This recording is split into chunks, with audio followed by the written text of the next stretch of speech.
Hey folks, welcome to our new FantomWorks Webisode series that's a lot more episodic in nature. Look for a new release every Monday that follows a single build. You'll get to meet the owners, learn about the work that we do at FantomWorks, and yes, go along for the ride as people get their dream builds back. Help us out by commenting, liking, subscribing, and sharing. It really does make a difference in our ability to produce this content. Now that all the preliminaries are out of the way, let's get to it.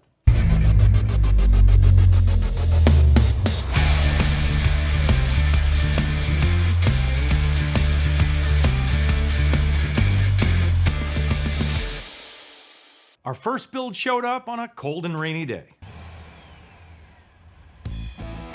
We've got a Jimmy coming in today for some steering work, which is kind of cool. We haven't worked on one of these specifically before. Let's start grabbing some notes. All right. I don't think that's supposed to be that way, and driver's door doesn't release from the inside. Dan can't get the doors to open or close right. There's no emergency brake on this vehicle. Every minute, I'm discovering another 6-7 problems with this vehicle. Look, I shouldn't be able to brake a vehicle just by getting in it and touching it. If it didn't break, we wouldn't have a job. It's got a lot of issues on it. It's a little cantankerous. Power steering pump leaking, power steering gearbox leaking out of the input shaft. I think the starter's leaking oil. So we got a starter that's leaking. Valve covers are leaking. Oil filter is leaking. Oh, the transmission pan is leaking badly. Is there anything that's not leaking that may be a shorter list? Somebody's done some funny welding on this chassis. What I'm seeing here is a vehicle that appears to have been thrown together so that it could be sold. Let's get it out on the road and see if it drives as bad as it did just getting it into the shop. I've got about 2 pages worth of stuff at this point on the car, and it was just our initial list. I'm not even sure that includes everything the owner wants. I let off the gas pedal and we'll going. Kept going? So we need to add that to our list that of brake pedal problems. was scaring me because, you know, the rod, you know. The accelerator is what's scaring me. I can see the pin. The pin is just about to fall out of it. Electrically, this vehicle has lots of issues, and there it just happened again. I just let off the gas pedal and I was still accelerating. I'm not comfortable with either the accelerator pedal or the brakes on this large a truck with these big of wheels. The transmission is not really shifted into park, which is a safety issue. This one is in better shape than 99% of the ones I've seen in Virginia. So I'm going to agree with you that from a metal structural perspective, it's not a bad vehicle at all. The mechanicals on it. The mechanicals, the leaking, the suspension, that something's making noise, the brakes that don't work well. Now that you've worked here, would you be satisfied with this vehicle? No, I personally would not trust my family in it. The Jimmy came in because he was reporting problems with the steering, but the brakes, suspension, and electrical are the real culprits on this vehicle. Audrey, Chris, and I have checked out the truck. Of course, none of us have the X-ray vision we need, so we don't know everything that'll be uncovered down the road. We've already found more things than Justin mentioned on his initial list. It's time for us to have a meeting. What's the story of this truck? Well, we got the truck about 6 years ago. It's really a family truck. And you can see we have a lot of cleat marks on the side of the truck. Are you telling me they climb up the tire and over the top? And we encourage it. Okay, so this is Dukes of Hazzard. What do you want to do with it? Really want it to be a safe vehicle. I was asking the family what they really wanted, and it had Bluetooth speakers. Before we talk about speakers, we need to discuss doors. So, Bluetooth speakers, okay. yeah, make it jam too. Do you notice that not only is there no paint missing from here, but that gap is big and this gap is really small? Yeah, I see that. Any thoughts on that? That'd probably be the reason why the door doesn't shut that well. Let's go drive it. Sounds good. I need to show Justin the brakes. Just come to a fairly aggressive stop and tell me what you think of the brakes. Go ahead and hit them fairly hard.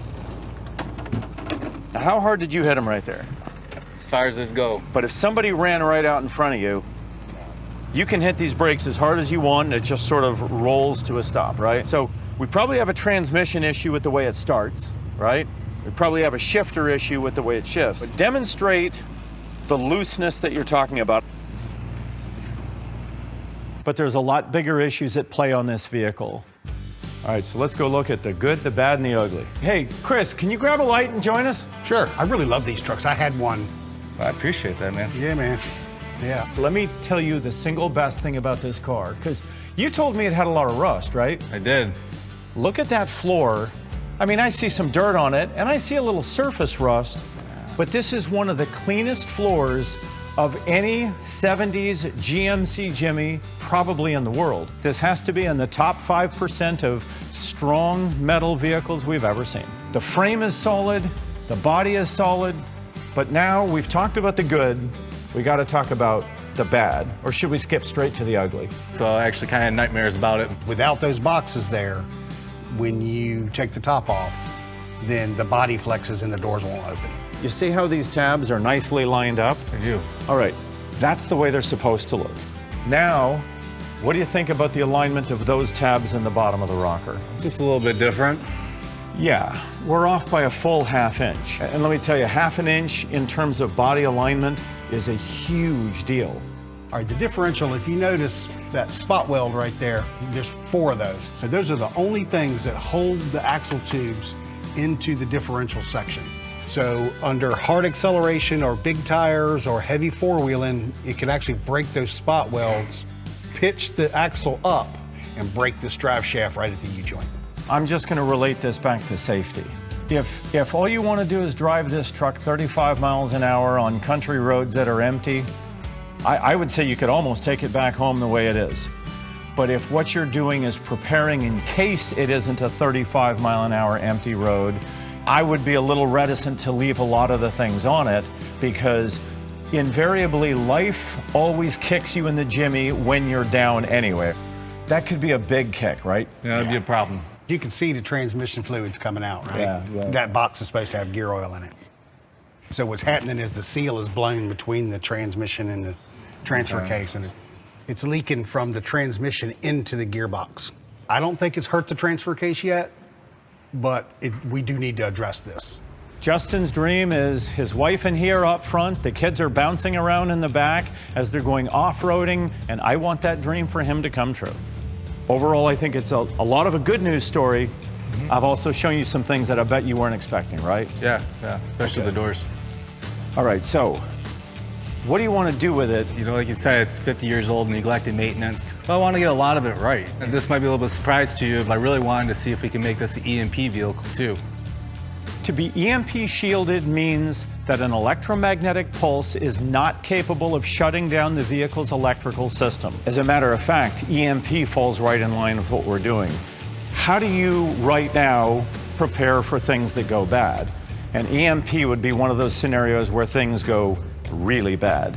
Yeah. And unfortunately, it's not that unrealistic a scenario, right? That's exactly what I'm talking about. In order to do that, we have to do some special Faraday cages, we have to shield the wires, we have to build a slightly different distributor. There are some things we can do, and what that means is no matter what happens in this crazy world, the GMC Jimmy will actually get him there.